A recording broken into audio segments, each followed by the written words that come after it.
भारत का इतिहास शुरू से ही अत्यंत गौरवशाली रहा है। यहाँ की संस्कृति और समृद्धि ने प्राचीन काल से ही विश्व समुदाय का ध्यान अपनी ओर आकर्षित किया है। भारत की समृद्धि को ही देखकर तमाम विदेशी व्यापारी तथा आक्रमणकारी भारत आए। ऐसे ही भारत की शिक्षा पद्धति भी प्राचीन काल से ही गुणवत्तापूर्ण रही है। यही कारण है कि प्राचीन काल में भी भारत में शिक्षा ग्रहण करने विश्व के कोने कोने से विद्यार्थी आते थे। दोस्तों, क्या आप जानते हैं तक्षशिला विश्वविद्यालय विश्व का पहला विश्वविद्यालय था जो प्राचीन समय में भारत में स्थित था। तक्षशिला का इतिहास अत्यंत ही प्रभावशाली है। आज हम इस वीडियो में तक्षशिला विश्वविद्यालय का स्थापना वर्ष, संस्थापक तथा विध्वंस के बारे में जानेंगे। दोस्तों, अगर आप मेरे चैनल पर नए हैं तो मेरे चैनल YP कमल को सब्सक्राइब कर लें। तक्षशिला विश्व का पहला व बड़ा विश्वविद्यालय था जो इस समय पाकिस्तान में रावलपिंडी से 18 किलोमीटर की दूरी पर स्थित है। यह विश्व का एकमात्र विश्वविद्यालय था जिसमें लगभग 60 से भी अधिक विषयों को पढ़ाया जाता था। शिक्षा भी इतनी महत्वपूर्ण कि उस समय भी यहाँ 10,500 से भी अधिक विद्यार्थी विश्व के कोने कोने से आकर शिक्षा ग्रहण किया करते थे। विश्व के महानतम विद्वानों ने यहाँ आकर आश्रम बनाए थे। ऐसा माना जाता है कि इस क्षेत्र की स्थापना भगवान श्री राम के छोटे भाई भरत के पुत्र तक्ष ने की थी। इसीलिए इस प्रदेश को तक्ष प्रदेश कहा गया और वहां स्थित इस विश्वविद्यालय को तक्षशिला विश्वविद्यालय कहा गया।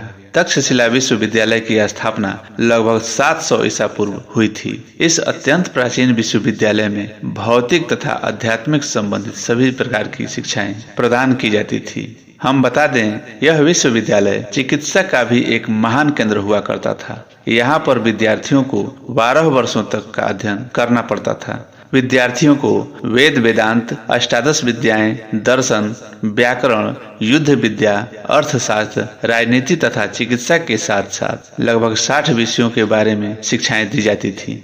यहाँ पर हर विषय के शिक्षक मौजूद थे।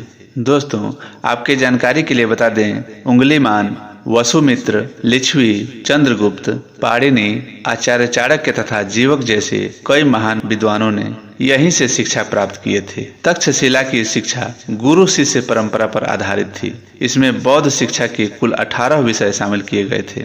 आचार्य चाणक्य और जीवक जैसे विद्वानों को यहाँ शिक्षा ग्रहण करने के बाद यहीं आचार्य बनने का भी सौभाग्य प्राप्त हुआ। साक्ष्यों और तथ्यों से यह ज्ञात हुआ है कि उस समय तक्षशिला काफी विकसित और उन्नत था। पहली बार 1863 में जमीन में दबे इस महान विश्वविद्यालय के अवशेष मिले, तब इसके सभ्यता के बारे में पता चला। इस पूरी तरह विकसित शहर में पक्के मकान, जल निकास व्यवस्था, बाजार और मठ मंदिर थे। इसके साथ ही यह व्यापार का बड़ा केंद्र था जहां मसालों, मोतियों, चंदन, रेशम जैसी चीजों का व्यापार हुआ करता था। मगर दोस्तों, इतना समृद्ध और उन्नत शहर होते हुए भी यह शहर कैसे नष्ट हो गया, यह सोचने वाली बात है। इस शहर के विध्वंस का मूल कारण है तक्षशिला पर हुए अनेकों आक्रमण। सन 1863 में खुदाई के दौरान जनरल कनिंघम को मिले अवशेष के आधार पर यह पता चला कि यहाँ एक के बाद एक कई आक्रांताओं ने हमले कर शहर को पूरी तरह खत्म कर दिया। जब 5वीं सदी में चीन के बौद्ध भिक्षु फाहियान यहाँ आए थे तो उन्होंने शहर के साथ इस विश्वविद्यालय के पूरे वैभव को देखा था।